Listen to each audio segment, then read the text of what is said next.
ونصلی علی رسولہ الکریم اما بعد۔ میرے بھائی اور دوستو، آپ کو ایک مختصر عمل بتاتا ہوں جس کو زندگی بھر کے لیے کمپیوٹر میں فٹ کر دیں، اللہ آپ کی دنیا بھی اچھی کر دے گا، اللہ آپ کی آخرت بھی اچھی کر دے گا۔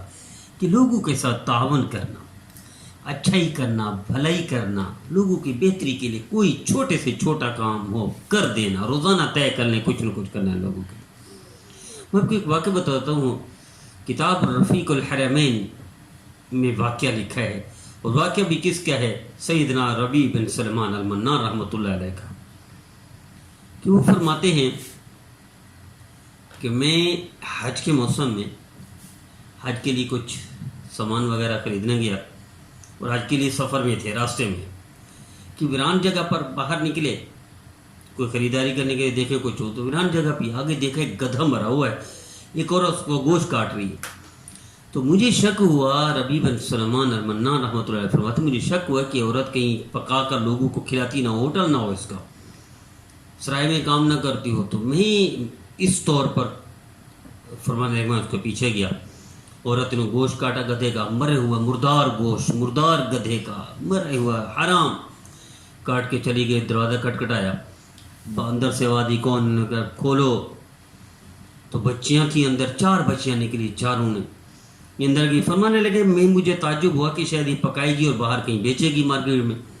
میں نے سوراخوں سے دیکھا تو اندر یہ عورت کہہ رہی ہے بچیوں کو، لو اپنا کھاؤ اور بھوک کو مٹاؤ، کہ اللہ نے شاید یہی مقدر میں لکھا ہے۔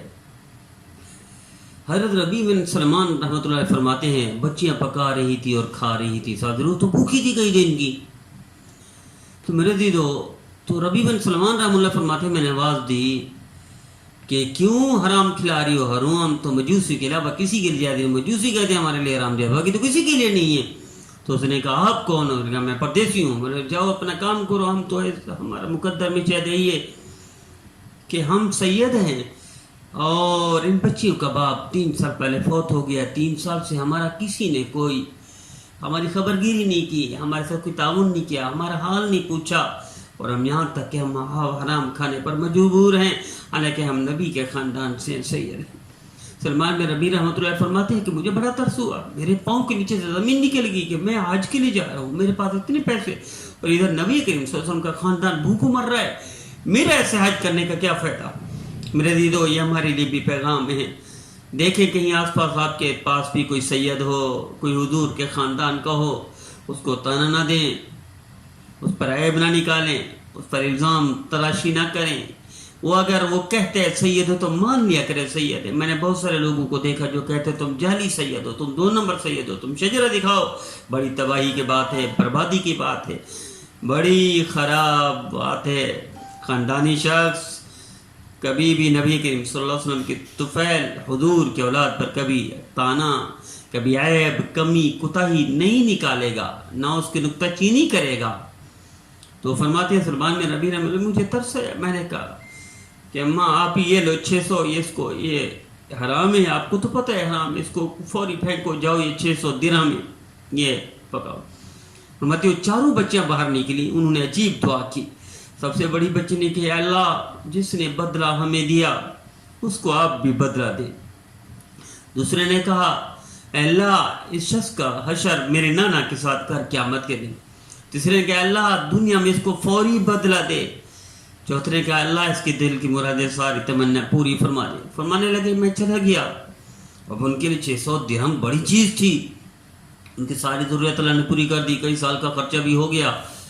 تو پھر میں گیا، لوگ گئے حج کے لیے، پھر جب واپس آئے لوگ تو جو بھی آتا ہے مجھے کہتا ہے مبارک ہو، مبارک ہو، جو بھی کہتا ہے آپ کو عرفات میں دیکھا، کوئی کہتا ہے مزدلفہ میں دیکھا، کوئی کہتا ہے مکہ مکرمہ میں دیکھا، کوئی کہتا ہے مدینہ منورہ میں دیکھا، کوئی کہتا ہے میں نے پتھر مارتے ہوئے دیکھا، کسی کا میں نے قربانی کرتے ہوئے دیکھا۔ میں نے کہا مجھے تو تعجب ہو، میں تو حج کے لیے گیا بھی نہیں ہوں۔ تو میرا دیدو، یہاں تک کہ ایک ہمارے شہر کا ایک بندہ آیا کہ یہ جو آپ نے تھیلی دی تھی نبی کریم صلی اللہ علیہ وسلم کے روضہ طیب سے نکلنے کے بعد آپ اس کی طرف جا رہے تھے، جنت البقیع کی طرف، تو مجھے تھیلی دی تھی، پھر آپ ملے نہیں، یہ تھیلی آپ کی ہے۔ تو مجھے اور حیرت ہوئی کہ وہ بندہ بھی میں نے پہلے نہیں دیکھا تھا، تھیلی دے کر چلا گیا، میں رات کو سو گیا، یا اللہ یہ کیا ماجرا ہے؟ تو نبی کریم صلی اللہ تعالی وسلم کی زیارت حضور نے فرمایا سلمان تم تعجب کیوں کرتے ہو؟ تم نے میری اولاد کے ساتھ معاملہ کیا ہے، میری اولاد کے ساتھ اچھائی کی ہے، میرے خاندان کے ساتھ وفا کی ہے، میرے خاندان کی بھوک کو مٹائی ہے، اللہ تیری نسلوں کو بھوک کو مٹا دے گا۔ تو نے میرے خاندان کی ضرورت پوری کر دی ہے، اللہ تیری نسلوں کی ضرورت پوری کرے گا۔ اور تیرے ہم شکل اللہ نے فرشتہ پیدا فرمایا جس نے حج بھی کیا، اور یہ 600 درہم دیے تھے، اللہ نے آپ کو 600 دینار سونے کے دے دی جو آپ کو بدلے میں ملے ہیں، اس لیے تمہیں مبارک ہو۔ یہ تعجب نہ کرو، یہ میرے رب نے میرے خاندان کے ساتھ احسان کی وجہ سے تیرے ساتھ احسان کیا، اور یہ احسان جاری رہے گا۔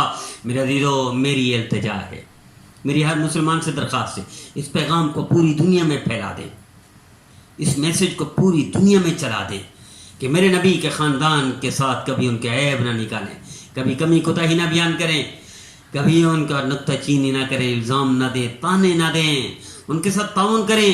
عام مسلمان کے ساتھ بھی ضرورت پوری کریں گے، اللہ حج عمرے کا ثواب دیتا ہے، اور میرے نبی کے خاندان کے ساتھ ضرورت ہو ان کے ساتھ احسان کریں گے تو اللہ آپ کو دنیا بھی دے گا، اللہ آپ کو آخرت بھی دے گا۔ اللہ ہم سب کو اس پر عمل کرنے کی توفیق عطا فرمائے۔